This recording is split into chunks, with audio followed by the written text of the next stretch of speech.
Let's look at factoring now with a leading coefficient greater than 1.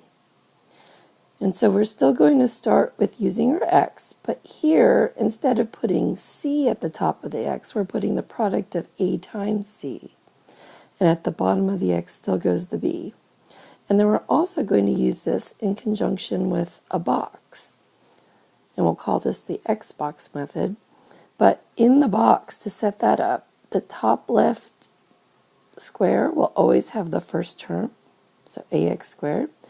And the bottom right square will always have the c term, the constant. And we will figure out what the question mark numbers are in the x and in the box. So first, and this is any time we're factoring, you should always look to factor out a greatest common factor first. So if we're looking at our first example, 2x squared minus 5x minus 12, 2, negative 5, negative 12. Is there any number that divides evenly into all three of them? And in this case, no. So there's no greatest common factor, no GCF. In our C number, we've got our A number, which is 2, our C number, which is negative 12. Let's multiply them. 2 times negative 12 is negative 24. That goes at the top of the x. And our b number is negative 5, and that goes at the bottom. Let's set up our box with 2x squared in the top left and negative 12 in the bottom right. And now we're looking for numbers that multiply to negative 24, but add to negative 5. So we could have negative 8 and 3, because negative 8 times 3 is negative 24, and negative 8 plus 3 is negative 5. And we're going to use these two numbers to fill in the empty squares in our box. And it doesn't matter which one I put where. So I'm going to put my negative 8 with an x here, and my 3 with an x here. Now, in the box, we're going to look at each row, and we're going to look for the greatest common factor in each row. So 2x squared and 3x, what's the greatest common factor? Well, no number part, that would be 1, but they both have an x, so our greatest common factor is x. In our second row, negative 8x minus 12. 8 and 12 both have a common factor of 4, and because this left term, negative 8x, is negative, we're going to factor out the negative as well. So our GCF will be negative 4. We could do the same thing with the columns, or I could work the other way and say x times what gives me 2x squared, and that would be 2x. And x times what equals 3x, that would be 3. And these GCFs that are outside the box, these give us our factors. So 2x squared minus 5x minus 12 factors to x minus 4 times 2x plus 3. Okay, let's look at our second example. 9x squared plus 6x minus 24. Is there a greatest common factor? If we look at 9, 6, and 24, I can factor 3 out of everything. So let's do that. So 3 parentheses. What's 9x squared divided by 3? 3x squared. What's 6x divided by 3? 2x. And what's negative 24 divided by 3? Negative 8. So now we'll use the a, b, and c that is on our trinomial in the parentheses. So our a is 3, our c is negative 8. We're going to multiply them, negative 24, and that goes at the top of our x. Our b is 2. And we're looking for numbers that multiply to negative 24, but add to 2. So we could have, oh, and let's also set up our box. So 3x squared goes in the top left, negative 8 goes in the bottom right. So numbers that multiply to negative 24 and add to 2 could be 6 times negative 4, which is negative 24. 6 plus negative 4 gives us 2. So again, we can fill in the 6 and the negative 4 with x's in either of the empty boxes, the empty squares. So I'm going to put the 6x here and the negative 4x here. Let's look at our rows. So first row, 3x squared, 6x. What's our greatest common factor?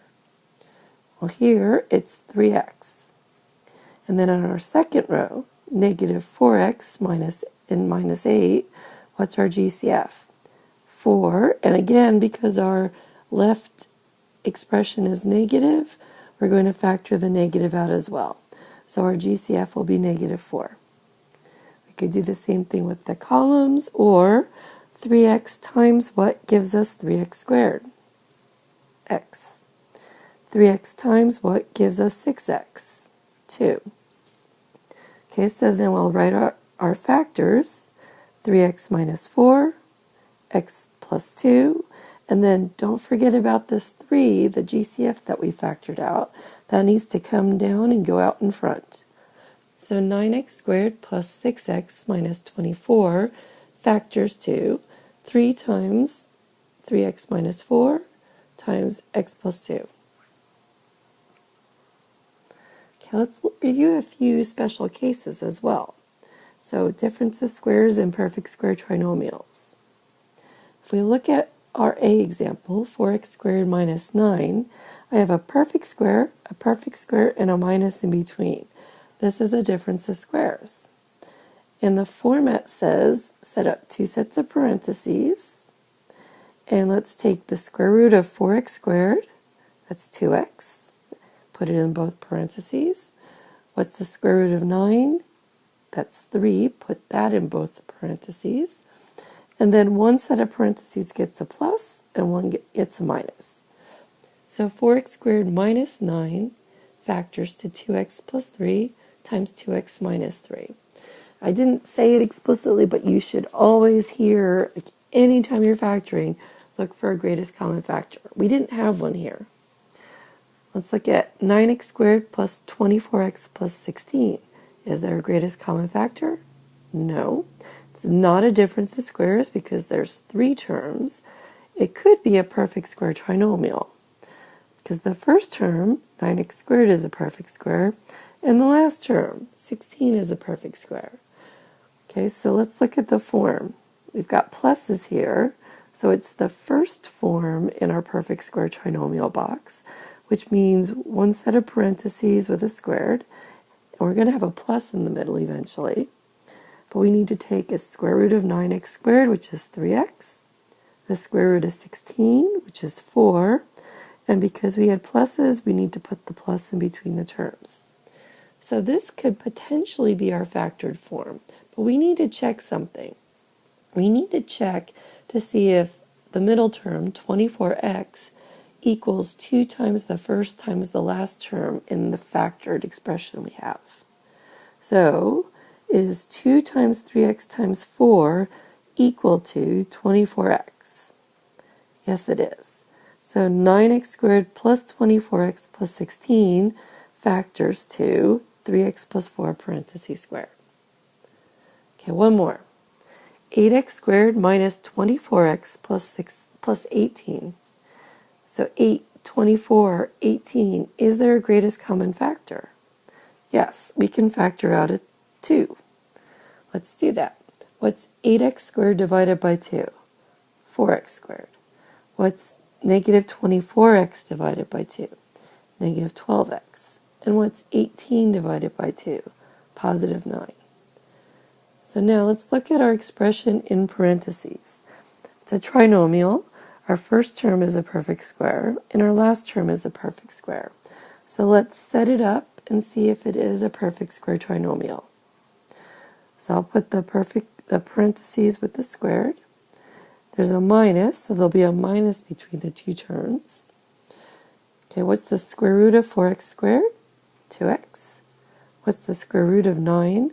And that's 3. But remember, we need to check. And then we also need to not forget the greatest common factor, which will come on down in front. So let's check to see whether this is truly factored. Is 2 times 2x times negative 3 equal to our negative 12x? That is our middle term in the parentheses. Yes. So 8x squared minus 24x plus 18 factors to 2 times parentheses 2x minus 3 parentheses squared.